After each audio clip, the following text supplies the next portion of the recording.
Magandang gabi po sa ating servant leader, Brother Mike C. Velarde, at ganoon din sa ating assistant servant leader, Kong Michael Velarde, at kay Kong Rene Velarde, at sa buong pamilya ng Velarde.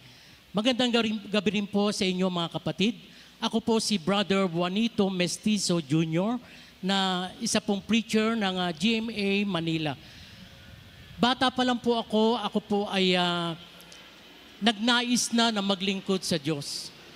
Sa edad na 13 taon, ako po ay naging choir ng aming simbahan doon po sa aming lugar, sa aming parokya.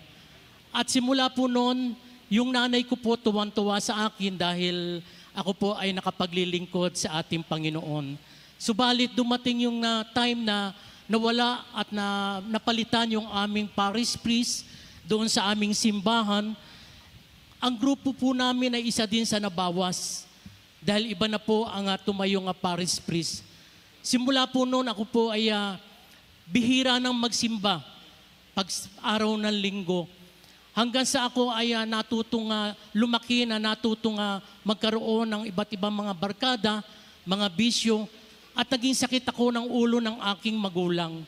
Subalit napakabuti ng Diyos, tapat ang Diyos sa mga taong tinatawag niya para maglingkod sa Kanya. Nang ako po ay natutong magmahal at manligaw, ako po yan nanligaw sa isang babae na napangasawa ko po, na ang nanay niya ay umaati ng gawain ni El Shaddai. At simula po noon, ako po ay nakasama at nakarating dito sa gawain ni El Shaddai. At unti-unti po nabago ang buhay ko. Dahil po sa aking pagdalo sa gawain ni El Shaddai, muli po nagnais ang aking puso na maglingkod sa Kanya. Dumating sa punto na sabi ko sa Kanya, Lord, gusto ko muli na ako'y makapaglingkod sa iyo. Alam niyo po, tapat ang Diyos sa Kanyang mga pangako. Ginamit ulit ako ng ating Panginoon upang makapaglingkod sa Kanya. At alam niyo po ba kung saan ako nakapaglingkod? Kung saan ako'y tinawag nung una, nung bata pa. Ako'y doon ginawang lingkod ng ating Panginoon bilang isang secretary treasurer sa gawain ni El Shaddai. At noon po ay may mga preacher na dumarating. Every time na may mga tumatayong preacher, ako po'y naiinggit. At nagnais ang aking puso na ako'y rin ay maging preacher na tulad nila. Alam niyo po, isang preacher po na dumating sa aming lugar na nag-talk at nag-prophecy sa akin na sabi niya doon sa aming choir, yan taong yan ay gagamitin ni El Shaddai, maghahayag din niya ng salita ng Diyos.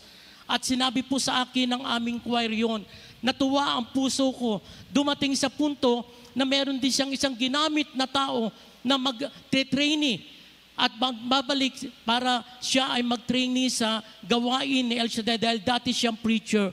At alam niyo po, nakasama po ako sa pagtitrainee na yon. At dumating din po sa punto na sinabi po, diniklara ng aming head na naka-assign sa Maynila na magkakaroon ng preacher ang GMA Manila. Ang buong GMA kasama ang Manila. At isa rin po ako doon sa naging nakuha at naging preacher ng Manila. Simula po noon, ako po ay nagnanais na makapagmisyon sa ibang probinsya, sa ibang lugar.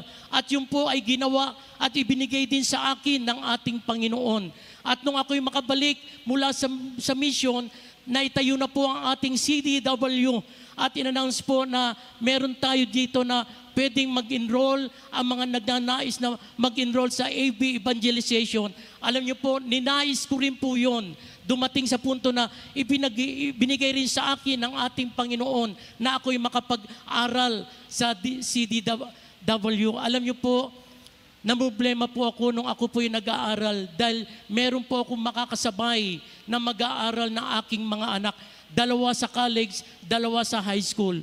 At ang sabi ko na lang sa aking sarili, sabi ko, Lord, kung ako'y dito mo tinawag at ako'y dito mo gustong maglingkod sa iyo, ako'y makapagtatapos ng aking pag-aaral, makapagtatapos din ang aking mga anak sa kanilang pag-aaral. Praise the Lord.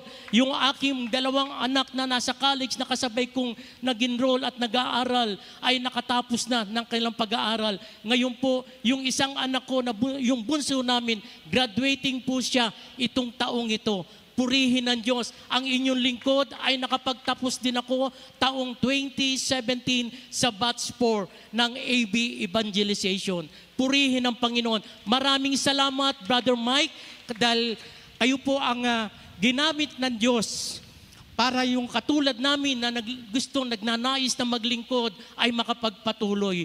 To God be the glory in Jesus' name. Hallelujah. Thank you, God, for everything.